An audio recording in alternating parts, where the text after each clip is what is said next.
Yes, it is Tuesday, and it's terrific. This is Chris Holcomb, the Detroit Resource, coming to you with another great, immaculate episode of Chris Holcomb TV. Going to make it short and sweet this week. I wanted really to give you guys a market update. Pretty much a lot of investors, international investors, even homeowners, maybe even so, need to know how the market is in the Detroit metro area.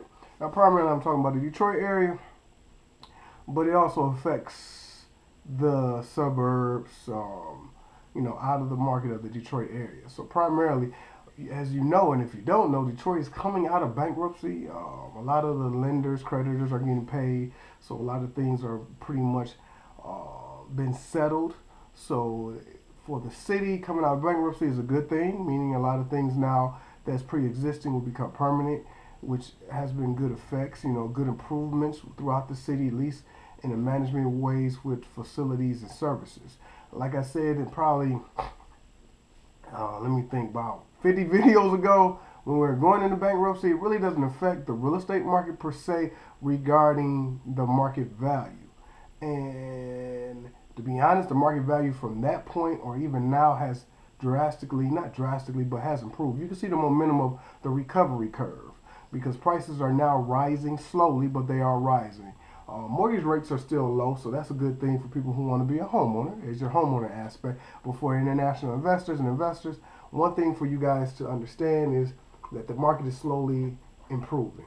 So you can look at 2 years ago, for example, in Detroit, most most investors, most international investors, regional investors, the goose egg, or not even a goose egg, but the primarily status quo property is a 3 bedroom brick bungalow with or without a garage. I don't think is a big thing in a good neighborhood.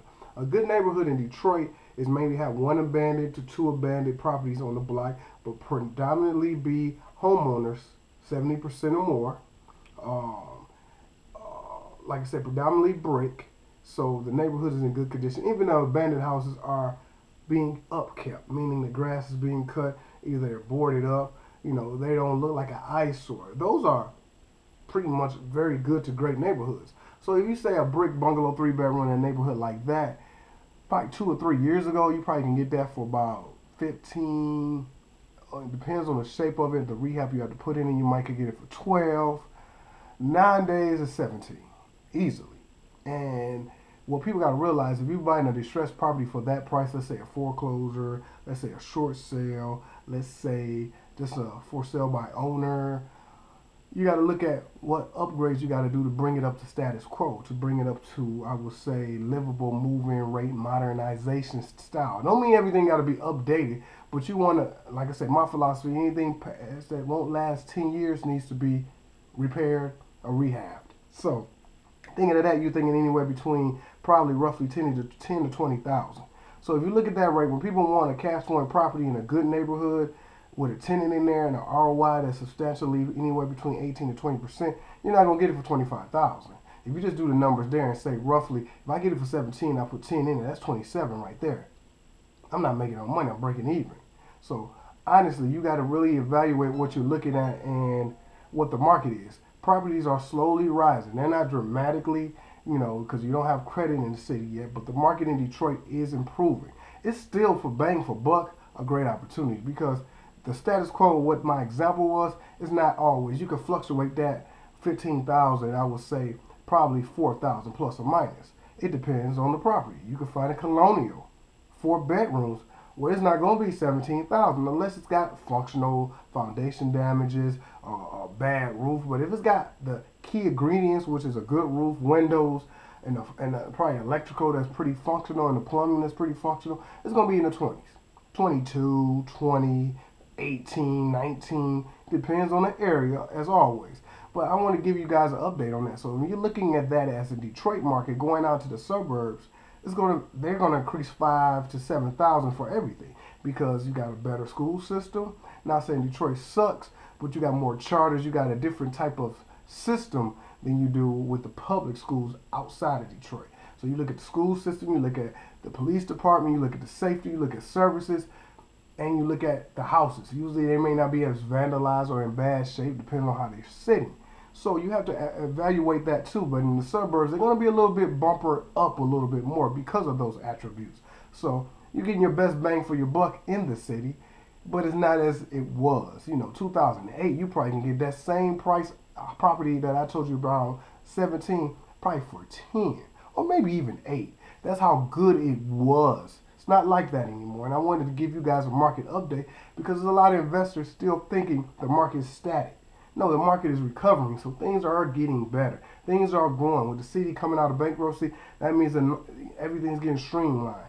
The service is getting streamlined. That means jobs are getting streamlined, meaning the transition has already occurred. So I just want to really give you guys an update on that. Another tidbit, if you're looking for a property and you want to spend $1,000, look at buildingdetroit.org. It's a land bank. Detroit City puts out these properties. These properties are primarily in homeowner areas. The properties probably need some major work, but you can go out there and it's a bidding process. It starts at $1,000. Pretty much they require you to bring the property up to code, which is the ACR, the city's certified residence code. So you have to pretty much evaluate the property on that aspect, and then evaluate it on move-in ready, because those are two different statuses. But that's good for investors. It's kind of hard because when you buy that property, you have to make sure that property well done and completed, and it's already on the market or a tenant's in there or whatever before you can buy another one. It's more predominantly for homeowners, so you can buy a house, you get home ownership. There's other programs that's coming down the pipeline that will probably benefit more, but if you're looking for a property, that's an aspect. As always, we have properties.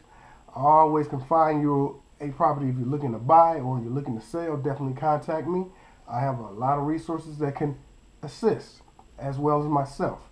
But like always, this is the end of this fantastic video. Just giving you a sneak preview. If you got any more questions, always send feedback. It's a subscribe in the left hand corner if you want to subscribe to this channel so you always get the latest and greatest videos. If you want to watch more of my past videos, there's a link at the bottom that says watch more Chris Holcomb TV. Like this video, that'll be great. I appreciate it. As always, stay focused, stay consistent. I will catch you guys on the next video. And in addition, check out my website, cnhgroupllc.com. Out there, we have a lot of things out there that you can check out. As always, this is Detroit Resource, Chris Holcomb. Wanted to pretty much give you an update on everything. Went a little over on the video, but I'll catch you guys on the next one. Y'all have a good day.